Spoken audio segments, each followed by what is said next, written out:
이 생에서의 삶을, 그것도 고통스러운 시련을 태어나기 전에 계획했다는 말은 너무 충격적일지 모르겠다. 그 기분을 나도 잘 알고 있다. 고통스러운 시련을 겪고 있는 사람일수록 이 생각을 받아들이기는 더욱 어려울 것이다. 나 역시 오랜 시간이 걸렸고 많은 단계가 필요했다. 특히 내 삶에서 가장 고통스러운 순간을 대면해야 할 때는 더욱 그러했다. 하지만 그 순간들마다 나는 상처가 치유되는 것을 느꼈다. 분노와 원한이 사라지고 그 자리를 평화와 기쁨이 대신했다. 전에는 힘겹기만 하던 삶에서 아름다움을 보았다. 내가 정말 태어나기 전에 이 경험을 계획한 것이라면 나는 왜 그랬을까? 이런 질문을 던지는 것만으로도 삶의 실현에 새로운 의미가 생기고 자기 발견의 여정이 시작될 수 있다. 그 여정에는 영성이나 초물리학에 대한 어떤 믿음도 필요하지 않다. 오직 자신의 성장에 대한 관심과 지혜를 얻고자 하는 마음만 있으면 된다. 마음은 머리보다 더 높은 형태의 암, 더 위대한 지혜를 준다. 지적인 분석이 줄 수 있는 것에는 한계가 있다. 영원한 영혼인 당신이 이번 생을 계획했을 때 중요한 것은 머리가 알게 될 것이 아니었다. 그보다는 물질계에서의 삶으로 인해 생길 여러 감정을 경험하는 것이 당신에게 중요한 문제였다. 감정을 경험하는 데는 실현만큼 효과적인 도구가 없는데 그 감정이란 기질, 영혼이 진정한 자기를 아는데 꼭 필요한 것이다. 감정은 머리로는 온전히 이해될 수 없다. 오히려 머리는 장벽이 된다. 많은 의미에서 삶이란 머리에서 가슴으로 옮겨가는 여행이다. 우리가 삶의 실현을 계획하는 것은 바로 이 여행에 박차를 가하기 위해서이고 닫힌 마음을 깨뜨려 열기 위해서이며 그리하여 마음을 더 깊이 이해하고 그 가치를 더 잘 알기 위해서이다. 우리는 더 깊은 알을 얻기 위해 기쁨과 평화, 사랑의 세계인 비물질 영역을 떠난다. 거기서는 자신의 반대항을 전혀 경험하지 못하기 때문이다. 반대가 없으면 우리는 우리 자신을 온전히 이해할 수 없다. 빛만 있는 세계를 상상해보라. 어둠을 한 번도 본 적이 없다면 빛을 어떻게 이해하고 온전히 음미할 수 있겠는가? 빛이 무엇인지 더 깊이 이해하게 하는 것, 궁극적으로 기억해내게 하는 것은 바로 빛과 어둠의 대조이다. 물질계에는 이 대조가 존재한다. 물질계의 큰 특징이 다름 아닌 이원성이기 때문이다.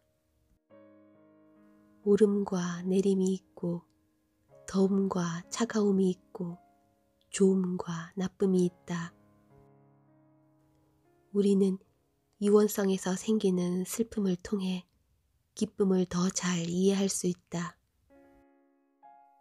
우리가 사는 지구에 혼란이 존재하기에 평화의 의미를 더욱 깊이 느낄 수 있으며 때로 중후를 품기에 사랑을 더 깊이 이해할 수 있다. 이러한 인간적인 면을 경험하지 않고서 어떻게 인간의 신성을 알 수 있겠는가? 우리 인격체는 자유의지를 갖고 있다. 따라서 삶의 시련들은 받아들여질 수도 있고 거부될 수도 있다. 지구는 인격체가 태어나기 이전에 쓴 대본을 그대로 따르기도 하고 벗어나기도 하는 무대와 같다. 우리는 삶의 시련에 분노와 적개심으로 대응할 것인지 아니면 사랑과 연민으로 대응할 것인지 그 대응 방법을 선택한다. 시련을 우리 스스로 계획했다는 것을 알게 되면 무엇을 선택해야 할지가 분명해지며 선택은 훨씬 쉬워진다. 전생 계획은 진정한 내가 아닌 나를 경험하는 방식으로 세워지는데 이는 그 경험을 통해서 진정으로 내가 누구인지를 기억해내게 되기 때문이다. 나는 그러한 삶의 청사진을 반대를 통해 배우는 삶의 계획이라고 말한다. 예를 들어 깊은 연민의 마음을 가진 어떤 영혼이 연민 자체인 자기 자신을 더 깊이 알고자 소망할 때 그는 불화가 깊은 가족 사이에서 태어나기로 선택할 수 있다. 그는 연민 없는 환경에서 자라나며 연민의 의미와 가치를 더욱 깊이 절감하게 된다.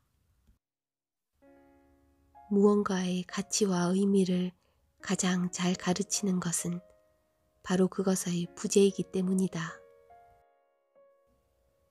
그는 자신이 살아가는 바깥 세계에서 연민을 찾을 수 없으므로 내면으로 눈을 돌려 자기 안에 있는 연민을 기억해내게 된다.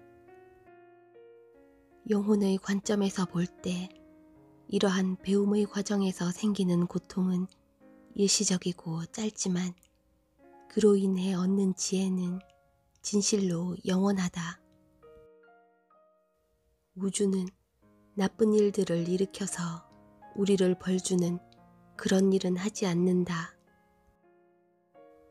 카르마는 마치 중력처럼 세계를 작동시키는 중립적이고 공평한 법칙이다. 우리는 넘어지거나 고꾸라졌을 때 중력을 탓하거나 중력의 희생양이 되었다거나 중력이 우리를 벌준다고 생각하지 않는다. 카르마도 이와 같은 방식으로 일어난다는 것을 깨닫는다면 시련에 대한 원망, 희생양이 되었다는 감정, 벌을 받고 있다는 느낌은 사라질 것이다. 그 대신 우리가 배우기를 희망했던 것을 배우게 될 것이고 영혼을 더욱 성숙시켜준 시련의 깊은 고마움을 느낄 것이다. 대부분의 영혼들은 다른 영혼을 도우려고 시련을 계획한다.